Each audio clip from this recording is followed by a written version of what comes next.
I'm gonna be showing you how to remove swipe up to unlock your iPhone.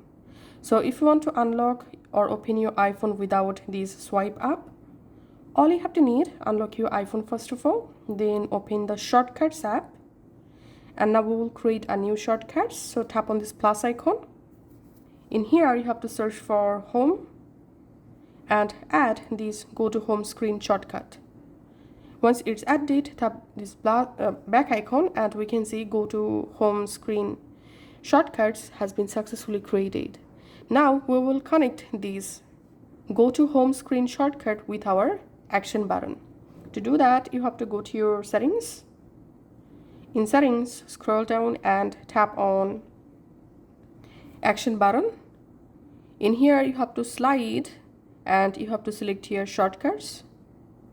Then tap on choose a shortcut, and from the shortcut list you have to choose here go to home screen shortcut. And now just lock your iPhone, and now on, whenever you want to open your home screen or open your iPhone, just press and hold this action button just like this.